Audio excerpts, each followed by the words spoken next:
যদি জীৱনত সকলোবোৰ পাই যোৱা হয় তেতিয়াহ'লে আশা কি কৰিব?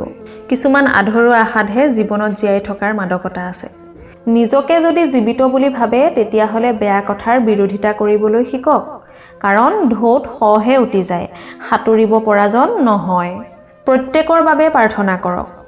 কোনে জানে, হয়তো কাৰোবাৰ ভাগ্যই আপোনাৰ প্ৰাৰ্থনাৰ বাবে অপেক্ষা কৰি আছে বা। সময় হৈছে এখন নদীৰ দৰে।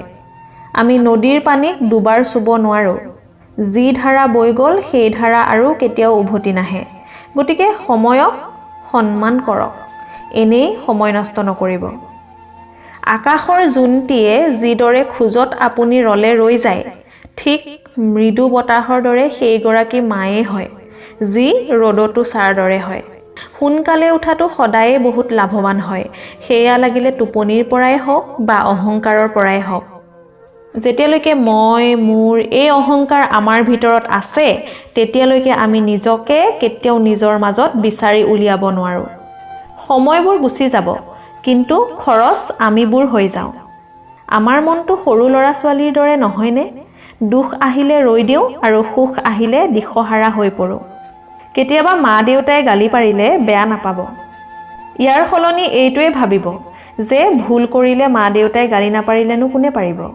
আৰু কেতিয়াবা সৰুৱে ভুল কৰিলে এইটো ভাবি ক্ষমা কৰি দিব যে ভুল সৰুৱে নকৰিলেনো কোনে কৰিব। জীৱনত এনে এজন লোকৰ প্ৰয়োজন যাক নিজৰ মনৰ সকলো কথা নকলেও বুজি পায়। সফলতা লাভ কৰক, কিন্তু পইচাৰ বাবে নহয়। পৰিশ্ৰম কৰক নিজৰ পৰিচয়ৰ বাবে। জুই লগোৱাসকলে হয়তো নাজানে যে বতাহে দিশ সলালে সেই জুইত নিজেও জাহ যাব পাৰে। যিখন হাত সেৱাৰ বাবে উঠে সেইখন হাত প্ৰাৰ্থনা কৰিবলৈ উঠা হাততকৈ বেছি পবিত্ৰ। যদি এটা পক্ষীয়ে ৰাস্তা পাহৰি ভিতৰলৈ সোমাই আহে তেতিয়াহ'লে বাহিৰলৈ ৰাস্তা দেখুৱাই দিয়াটো প্ৰেম নহয়নে? জীৱন এখন খেলৰ দৰে। যদি ইয়াক খেলুৱৈৰ দৰে খেলা হয় তেতিয়াহ'লে জিকিব পাৰিব, আৰু যদি দৰ্শকৰ দৰে চাই থাকে তেতিয়াহ'লে হাততালি বজাই ৰৈ যাব লাগিব, অথবা দুখী হ'ব পাৰিব, কিন্তু জিকিবলৈ কেতিয়াও নোৱাৰে। মনত মাত্ৰ সেইবিলাক বিচাৰধাৰাহে আনিব যিবোৰ আপুনি হোৱাটো চাব বিচাৰিছে, কাৰণ বিচাৰধাৰা হৈছে বীজ আৰু ঘটনাবিলাক ইয়াৰ ফল। গৰ্ভক সদায় আসনৰ প্ৰয়োজন হয় আৰু প্ৰেমক স্থানৰ প্ৰয়োজন। আমাৰ মনটো সন্তানৰ দৰে, তাক ভাবিবলৈ শিকাব, ভুল শুদ্ধৰ মাজত পাৰ্থক্য উলিয়াবলৈ শিকাব।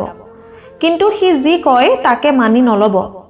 মনক বুজাওক, মনত জ্ঞান সিঁচি দিয়ক, মনটো মৰমেৰে উপচাই ৰাখক। ইয়াৰ পিছত আপোনাৰ সকলো কথাই মনে শুনিব। ল'ৰা ছোৱালীৰ পিছত আৰু সিহঁতৰ সপোনৰ আগত দৌৰা সময়ত আমি ধ্যান ৰাখিব লাগে যে আমি সিহঁতক ভাল মানুহ তথা প্ৰেমৰ ভাষা শিকোৱাত পিছ পৰি যোৱা নাইতো।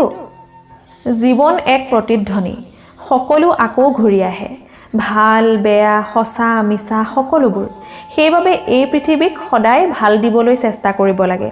নিশ্চিতভাৱে সকলোতকৈ ভালসমূহ আপোনাৰ ওচৰলৈ ঘূৰি আহিব। জীৱনত সমস্যা দিয়া মানুহজন যিমানেই ডাঙৰ নহওক কিয় ঈশ্বৰৰ কৃপা দৃষ্টিতকৈ কিন্তু কেতিয়াও ডাঙৰ হ'ব নোৱাৰে। মানুহ তেতিয়া বিদ্বান নহয় যেতিয়া তেওঁ ডাঙৰ ডাঙৰ কথা কয়। মানুহজন তেতিয়াহে বিদ্বান হয় যেতিয়া তেওঁ সৰু সৰু কথা বুজিব পৰা হয়। যি সম্বন্ধত প্ৰত্যেক কথাৰে অৰ্থ ক'বলগীয়া হয় আৰু শুদ্ধ বুলি প্ৰমাণ কৰিবলগীয়া হয় সেইসমূহ সম্বন্ধ নহয়, বুজাহে আচলতে। প্ৰত্যেক মানুহৰে আশা থাকে যে তেওঁক সকলোৱে চিনি পাওক, কিন্তু লগতে এইটো চিন্তা থাকে যে কোনেও যাতে সঁচা ৰূপটোক চিনি নাপাওক। বুঢ়া কালত আপোনাক মুখৰ ভাত গঢ়া আপোনাৰ সন্তানে নহয়, আপোনাৰ পৰা পোৱা সংস্কাৰেহে দিব। যদি কোনোবাই এদিন আমাৰ সকলোৰে সমস্যাবোৰক এখন টেবুলত থবলৈ দিয়ে আৰু সেইবোৰ সাল সলনি কৰি ল'বলৈ দিয়ে তেতিয়াহ'লে জানিব যে প্ৰত্যেকেই নিজৰ সমস্যাবোৰে আকৌ ঘূৰাই পাব। দুখ সমস্যা এইবোৰতো আহিয়েই থাকিব, সকলোৰে জীৱনতেই থাকে। দুখ সমস্যা আদিবোৰ থাকিবই, লাগিলে সেইজন ধনীয়েই হওক বা দুখীয়াই হওক, জ্ঞানীয়েই হওক বা অজ্ঞানীয়েই হওক, সকলোৰে লগত দুখ সমস্যা থাকিবই।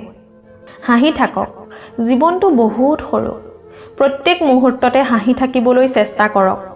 কাইলৈ কি হ'ব কোনে জানে? আজিতো সুখত থাকক। সুখৰ বাবে অপেক্ষা কিহৰ?